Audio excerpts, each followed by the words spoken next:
Howdy folks, Nathan here with a 2022 Lexus NX 350 F Sport. And in this video, I'm going to give you the top 5 likes and dislikes of this vehicle. But before I do that, I want you to know that overall, I still think that this is one of the best vehicles in its class. And the best part of all, you have many options to choose from. I wanted to point out one of my favorite parts about this vehicle, which is the whole vehicle. In other words, the design. Let me show you what I'm talking about. I think that Lexus did the best interpretation of their open mouth grille with the NX, and that includes this really cool hood design, which has this really sharp line going right over here. Love it. Love the headlights. The overall front end design, fantastic, way better than the previous version. The design continues, of course, to the back, where you have these great lines. It doesn't look as jumbled as it did before. Neither does the profile. Overall, the exterior design, pretty. And continuing on that theme, the interior design, just the looks, fantastic. Just the way they designed the seats, the stitching, which looks fantastic, the way they designed the dash. Now, if this was two-tone, which you can get, it would look even better. When it's all black like this, you can't quite see the details, but the overall design, in terms of aesthetics, this new interior is fantastic. Another like is Lexus all-new infotainment setup here. This is a new screen. This is actually an all-new generation of infotainment systems that are going to find their way not only through all Lexus vehicles, but through Toyota vehicles as well. Obviously a little bit different. Now this setup here is a 14-inch screen, and most of this I like quite a bit. I like the fact that you do have hard buttons here for temperature control, HVAC, audio control. That's great. I'm glad they have actual dials and knobs and what have you.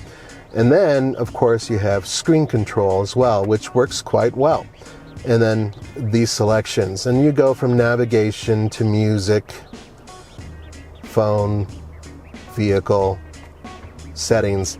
It's a pretty simple setup in that respect. So in terms of the look and the basic function of their infotainment system, thumbs up.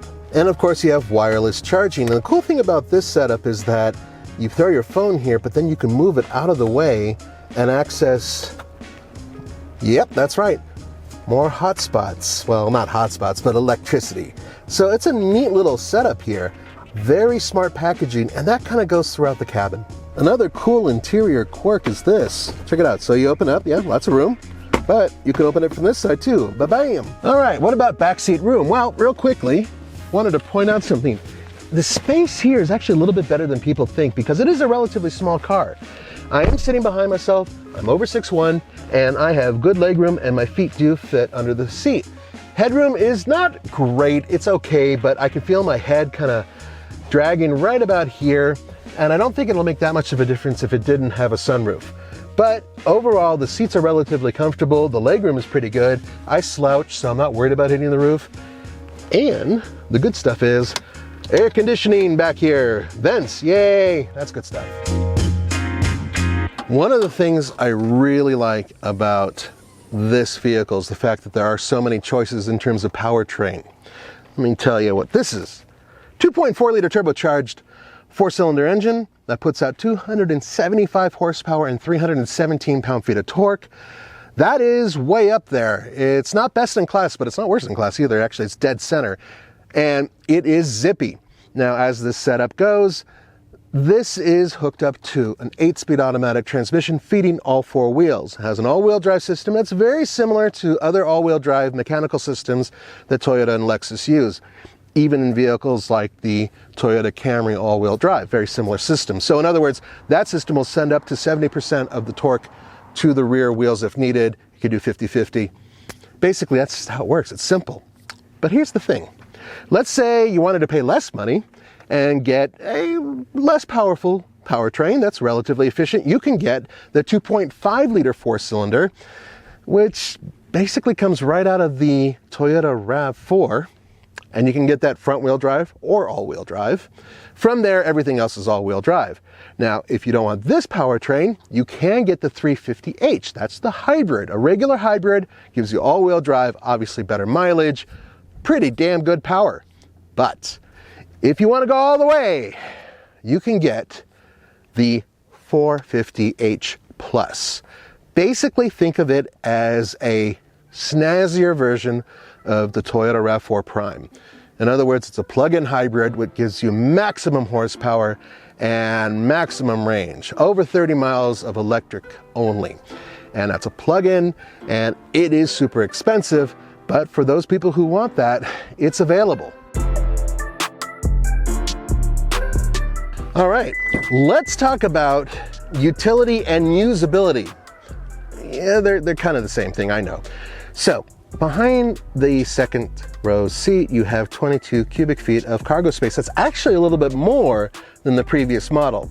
Now, if you fold the seats down, you have 46 cubic feet of cargo space. That's less than the previous model, so it's kind of give and take. However, back here, there are lots of little goodies that I wanted to show you. First of all, there's some really interesting storage ideas down here.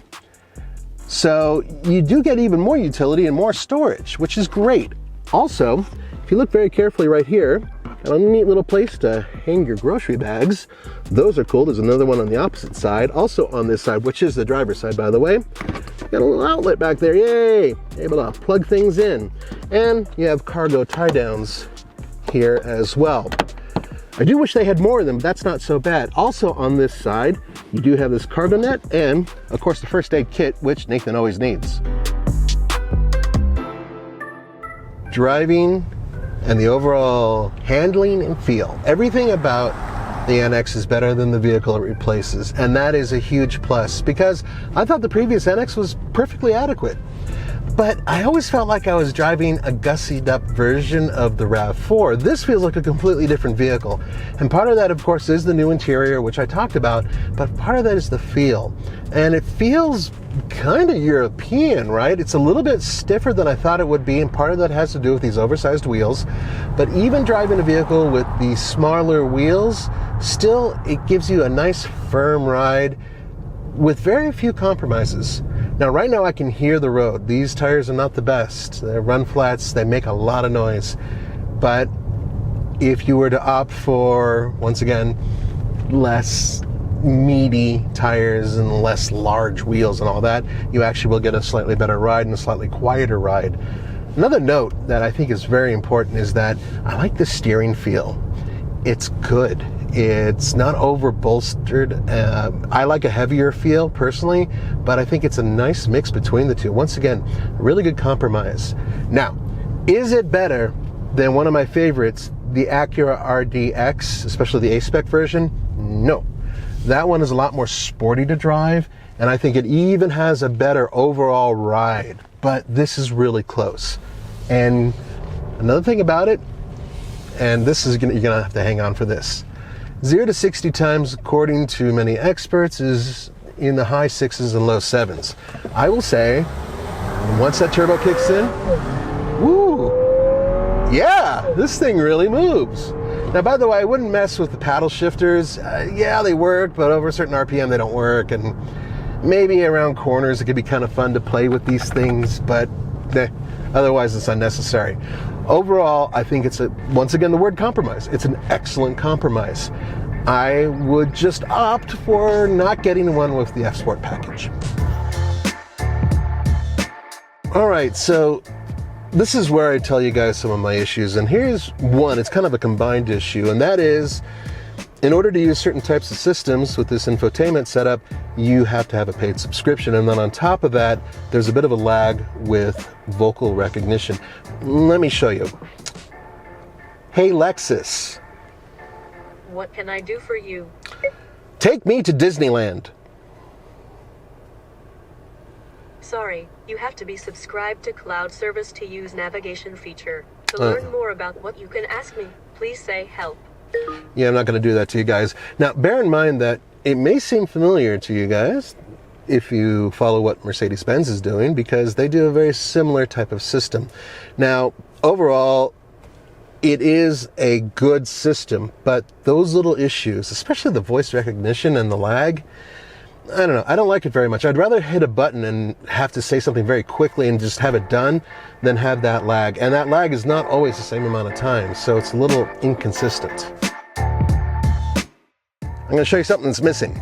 Look on back here. Now, earlier I talked about how great it is, and it is great, but there's something missing. You know what's missing? No spare tire. You get run flats. And folks, I gotta be honest with you, run flat tires are not the best choice for all vehicles, especially if you want a luxurious ride. They just ride harder. They're just kind of unpleasant. I would prefer to have a spare tire and perhaps different tires. Another thing that just is way too much complexity for no reason are these buttons, and they're kind of buttons. Well, notice nothing's on them, right? Nothing's on this one, nothing's on this one, right? Well, these are steering wheel mounted controls that work directly through your heads-up display, which is a nice looking display, but they will control everything from the infotainment system to cruise control, you name it. But the problem is, for one thing, you can adjust them. In other words, they are customizable slightly. In order to do that, though, you have to go through this system to make it happen, which is a pain in the neck. And then, in order to do something, let's say you're cruising around and you want to go in cruise control, but you also want to switch over to something else, you actually have to go down a couple clicks in order to get to the next screen. The point is that these are way overcomplicated, and it's only if you're using the heads-up display. I would personally rather have hard buttons that tell me what I want to do, and if I need more buttons, so be it, but I don't want these to be repetitive and or something that I have to look up somewhere else to mess with. The bottom line is that the more stuff you add to a vehicle, the more complexity you add to it, the more brain power it takes to use, and I just think that these are silly. I just don't understand the point. And it goes from here to here, because another thing that's overly complex is the gear lever. I don't quite understand why they needed to do it this way. I know it's digital or drive-by-wire. In order to drive, you pull down to go into drive, but you have to make sure you actually go over left first and then pull down, right? You have to hit the button for park. You want to go in reverse? Once again, you have to go over and to reverse. Let me ask you guys a question. Wouldn't you just rather have something that went click, click, click, click into each thing, just like the old days, which was so simple? Having to pull it over and then pull it down or push it up just seems like it's unnecessary to me. Also, having a separate button for park, what a pain. Watch this. Yep. The door handle doesn't pop open. What happens is this little tiny pressure pad here for the digital e-latch door system. Now, I already did a review on this vehicle, and that was in the desert, and that was a few months back, and I did complain about it, and a lot of people were like, well, that's for pedestrian safety and whatnot, so you don't open the door up and clobber somebody who's going past you or a car or whatever. And I'm sorry, but there's no reason whatsoever, and you will never convince me that this is a great idea, especially when I show you the interior. In order, by the way, to open this door if your battery fails, you have to find this special latch right here, which is a manual release.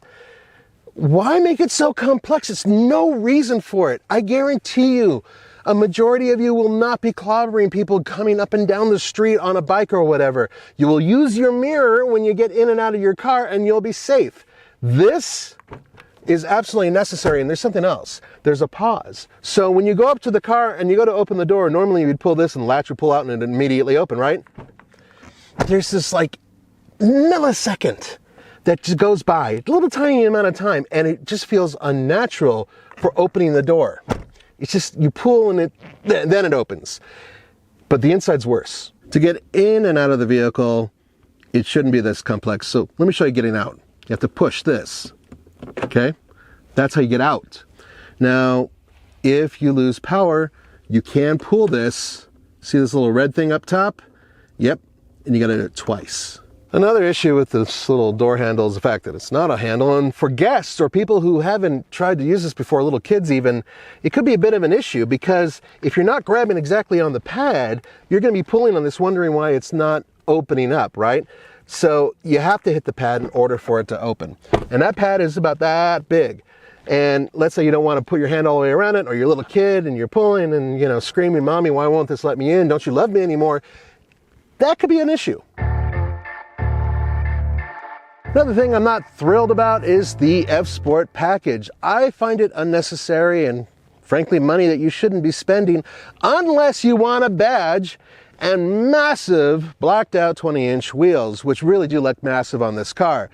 I think they look okay, but the thing is that when you get giant wheels like this, as opposed to say 18-inch wheels, the amount of rubber you have here is far less. As such, when you ride and go over, let's say, a bump or something like that, you're going to feel it reverberate through this far more than you would, say, through a 18-inch wheel with more rubber. And I do think that's a big deal because the type of customers that I feel would be interested in this car would like a smoother ride. But there's more. Unlike other competitors that like to show you from the back that they have more sporting prowess, this doesn't have that. As a matter of fact, there's nothing back here that says F-Sport, and there's no chunky, badass-looking exhaust hanging out of the back either.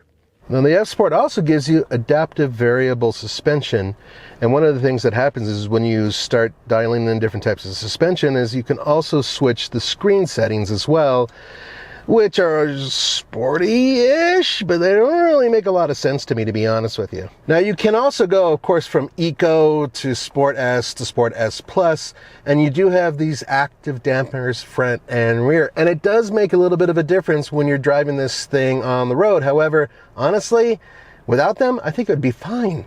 Now, in order to get the F-Sport package, you have to cough up an additional $2,200, but bear in mind that you also have to get certain trims. So you can't get the F-Sport package on all of the versions of the NX. So the good and bad kind of comes all the way back to the sticker.